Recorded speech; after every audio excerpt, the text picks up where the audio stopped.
নমস্কার, আমাদের চ্যানেল বাঙালি রান্নাঘরে আপনাদের সবার স্বাগত। আজকে আমার মায়ের এবং ঠাম্মির রেসিপি হলো ইলিশ মাছ ভাপা। কিন্তু রেসিপিটি শুরু করার আগে যারা এখনো পর্যন্ত আমাদের চ্যানেলকে সাবস্ক্রাইব করেননি তারা অবশ্যই আমাদের চ্যানেলকে সাবস্ক্রাইব করে দেবেন, কারণ আমাদের 200টি সাবস্ক্রাইবার কমপ্লিট হতে আর মাত্র 40টি সাবস্ক্রাইবার বাকি আছে। তো যারা সাবস্ক্রাইব করেননি তারা অবশ্যই সাবস্ক্রাইব করে দেবেন। তো চলেন এবার রেসিপিটি শুরু করা যাক। তো প্রথমে ঠাম্মি ইলিশ মাছটি ঠিক এইভাবে কেটে নিচ্ছে। আমার ঠাম্মি এখানে পুরো কাঁচা ইলিশ মাছই ব্যবহার করেছে, মানে টাটকা ইলিশ মাছ। আপনারাও এই রেসিপিটি করার জন্য টাটকা ইলিশ মাছই ব্যবহার করবেন, কারণ স্টোরের ইলিশ মাছ যদি ব্যবহার করেন তাহলে সেটা শরীরের পক্ষে একটু ক্ষতিকর হয়ে যেতে পারে। কিন্তু আপনারা স্টোরের ইলিশ মাছের ঝোল করতে পারবেন, কিন্তু ভাপাটাতে শরীরে একটু ক্ষতিকারক হয়ে যেতে পারে। তাই ঠাম্মি এখানে স্টোরের ইলিশ মাছ ব্যবহার করেনি, তাই কাঁচা ইলিশ মাছ ব্যবহার করেছে। এবার ঠাম্মি ইলিশ মাছটি কাটা হয়ে গেছে। এবার ঠাম্মি ইলিশ মাছের পিসগুলি ভালো করে জল দিয়ে ধুয়ে নিল। এবার ঠাম্মি সব মাছের পিসগুলি ধোয়া হয়ে গেছে। এবার ঠাম্মি মাছের পিসগুলির মধ্যে দিল 2 চামচ হলুদ গুঁড়ো,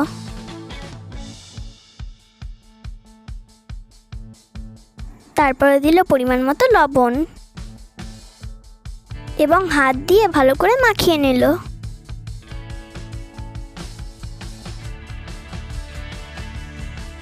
তারপর ঠাম্মি এটি কিছুক্ষণ ম্যারিনেট হওয়ার জন্য ঢেকে দিল। যতক্ষণে এটি ম্যারিনেট হচ্ছে ততক্ষণে মায়ের মশলাটি তৈরি করে নেবে। তো প্রথমে মা মিক্সচারের মধ্যে দিল কালো সর্ষে, তারপরে দিল সাদা সর্ষে, তারপরে দিল পোস্ত, তারপরে দিল গোটা ধনে, তারপরে দিল গোটা জিরে, তারপরে দিল 6টি শুকনো লঙ্কা এবং ওর মধ্যে একটু জল দিল এবং মিক্সচারের ঢাকনাটি লাগিয়ে দিল এবং মশলাটি পেস্ট করে নিল।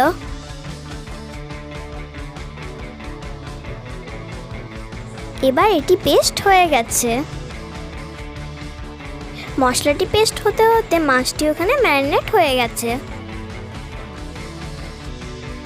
এবার ঠাম্মি এই পেস্টটি মাছটির মধ্যে দিয়ে দিল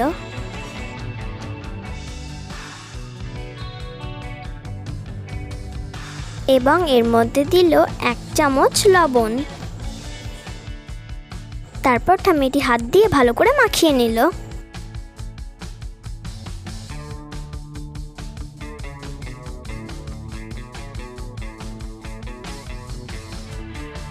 তারপরে দিল কাঁচা সর্ষের তেল।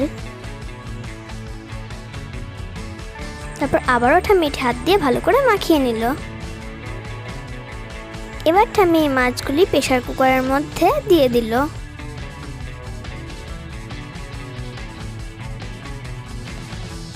এবং মশলা ধোয়া জলটি ওর মধ্যে দিয়ে দিল।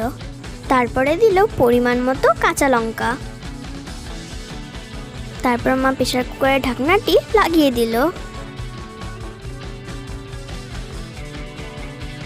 এবং মা প্রেসার কুকারটি গ্যাসের ওপর বসিয়ে দিল এবং যদি এটি 5টি সিটি পড়ে যায় তাহলে ভাববো যে আমাদের এই মাছের রেসিপিটি তৈরি হয়ে গেছে।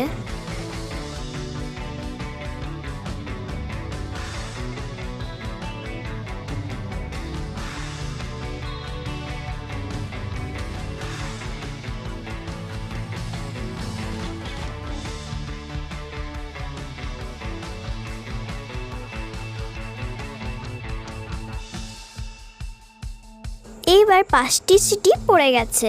এবার মা প্রেসার কুকারটি গ্যাসের উপর থেকে নামিয়ে নিল।